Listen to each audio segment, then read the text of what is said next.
बिहार के गया से सटे नवादा इलाके में जिस तरीके से दबंगों ने यहां पर तांडव किया है, उसको लेकर इस मामले में बड़ा खुलासा हुआ है। दरअसल अब पुलिस ने इस मामले में एक नहीं दो नहीं तकरीबन 28 लोगों के खिलाफ नामजद मुकदमा दर्ज किया है। 16 लोगों को अब तक इस मामले में धर दबोच आ गया है। मामले में नीतीश कुमार ने दोषियों को कड़ी से कड़ी सजा देने के निर्देश दिए हैं। एडीजी लॉ एंड ऑर्डर को इलाके में ही कैंप करने को कहा गया है। साथ ही पुलिस प्रशासन सख्ती से पूरे इलाके में चप्पे चप्पे पर तैनात है। कई जगहों पर दबिश डाली जा रही है ताकि उन दबंगों को पकड़ा जा सके जिन बदमाशों ने ये पूरी तरह से तांडव मचाया।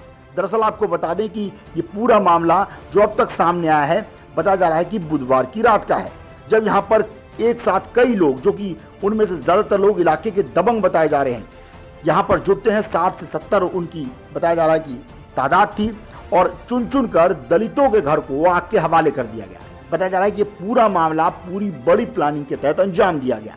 इतना ही नहीं, बुधवार की रात को चूंकि लोग यहाँ पर थके आ रहे थे, कुछ लोग खाना बना रहे थे तो कुछ लोग आराम करने की फराक में थे। इसी दौरान इलाके के कुछ दबंगों ने, जिसमें कुछ बदमाश भी शामिल है, पूरे बस्ती को आग के हवाले कर दिया। उसके बाद जो तांडव हुआ उसने देश भर में सुर्खियां बटोरी। प्रशासन भी पूरी तरह से सख्ते में आ गया और प्रशासन इस वक्त सख्ती बरत रहा है। कई लोगों के खिलाफ नामजद मुकदमा दर्ज किया गया है।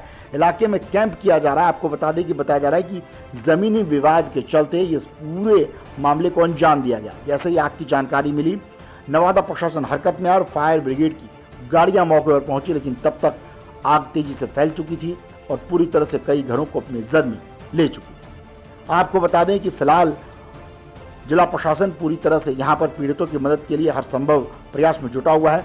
सभी की जानकारी जुटाई जा रही है, सभी को मुआवजा भी दिया जाएगा और नीतीश कुमार ने इसको लेकर हाई बैठक भी बुलाई है। लेकिन इससे पहले पुलिस प्रशासन क्या कुछ कह रही है वहाँ पर, पहले हम आपको वो सुनवा देते हैं, फिर आगे की दास्तां भी आपको बताएंगे। जी, अभी तक जो सूचना मिली है करीब 7 सवा 7 के बीच में ये सूचना प्राप्त हुई थी कि यहाँ पे कुछ व्यक्ति द्वारा जो है घरों को जलाया गया है। जो इतना इनिशियल जो है क्लेम किया जा रहा था कि 40 से 50 घर जले हैं। जितना अभी तक सिविल साइड और पुलिस ने हमने मिल के रात के अंधेरे में जितना सर्वे किया है, अराउंड 21 घरों को, परिवारों को हमने चिन्हित किया है। इसमें अगर कोई आगे डिवाइडेड होगा, सेपरेटेड होगा तो वो और डिटेल सर्वे कल किया जाएगा। लेकिन जितना अभी तक कंफर्म किया गया है वो 21 घर जो हैं वो क्षतिग्रस्त हुए हैं। अभी तक इसमें किसी व्यक्ति के या फिर किसी अन्य जो है किसी की क्षतिग्रस्त होने की, मृत्यु होने की सूचना सामने नहीं आई है, ना ही कोई ऐसी बॉडी मिली है। अभी तक जो क्लेम किया जा रहा है कि यहाँ पे हवाई फायरिंग की गई थी या कुछ किया गया था, उसमें अभी तक कोका हमें प्राप्त नहीं है। लेकिन हमारी टीम यहाँ पे सर्वे कर रही है, कैंप कर रही है। इसके अलावा जो है लाइन से हमने फोर्स यहाँ पे कैंप की हुई है। हमारे जो SHO हैं यहाँ पे कैंप करेंगे। हमने अभी तक जो मेन अक्यूज थे जिनको क्लेम किया जा रहा था उनको हमने गिरफ्तार किया है। साथ उनके साथ करीब 10 लोगों को हमने गिरफ्तार किया है और रात भर रेड छापेमारी चलेगी। हम इसमें और गिरफ्तारी सुनिश्चित करेंगे। ऐसा घटना का अंजाम उनके द्वारा क्यों दिया गया? क्या वो ज़मीन का क्या कुछ विवाद था, क्या सामने निकल कर आया था? जैसा DN साहब ने आपको बताया कि ये टाइटल का डिस्प्यूट चल रहा था दोनों पक्षों में। यहाँ पे जो एक पक्ष जो बसा हुआ था वो यहाँ पे उनका कब्जा था, दूसरा पक्ष उसमें क्लेम कर रहा था काफ़ी समय से और उनके द्वारा ही ये जो है हरकत की गई है। इसमें आगे हम लोग को और गिरफ्तारी सुनिश्चित करेंगे। परिवार के लोग थोड़ा दहशत में बता रहे को दबंग प्रवृत्ति के लोग हैं, तो उसके लिए पुलिस क्या सुरक्षा करेंगे? जी, जैसा आपको पहले बताया कि यहाँ मैजिस्ट्रेट ऑफ फोर्स जो है अभी अगले 2 से 3 दिन तक यहाँ पे कैंप करेगा। जब तक सिचुएशन नॉर्मल नहीं हो जाती है, अगर सिचुएशन फिर भी नॉर्मल नहीं रहती है तो हमारा फोर्स और मैजिस्ट्रेट जो और आगे कंटिन्यू करेगा। और लोगों को ये अपील है कि शांति व्यवस्था बनाए रखें। अगर कोई सूचना ऐसी कोई इंटेलिजेंस हमारे साथ शेयर करना चाहते हैं गोपनीय तरीके से तो ज़रूर हमारे साथ आगे। सर, अब तक कितने का क्षति का आकलन किया गया अभी तक? जैसा आपको बताया कि करीब 21 घर जो हैं अभी तक क्षतिग्रस्त हुए हैं। डिटेल चल के जो है रात भर चलेगा, लेकिन जो ऑफिशियल नंबर अभी तक हम बोल रहे हैं वो 21 घरों का। कुछ मवेशियाँ भी जले हैं सर, ऐसा कुछ? मवेशी अभी तक जलने का जो है वो सूचना हमें नहीं मिला है। इसमें यहाँ पे अभी चेक ही हो रहा है, अगर और मिलेगा तो बता दिया जाएगा। कृष्णा नगर नदी पर स्थान है नवादा प्रखंड के अंतर्गत। तो यहाँ पर शाम में कुछ अगलगी की घटना हुई है और 21 घर जले हैं। तो तत्क्षण हमारे अनुमंडल पदाधिकारी और SDPO और पुलिस वाले सब लोग आए, अग्निशमन दल भी आया और आग को बुझाया गया है।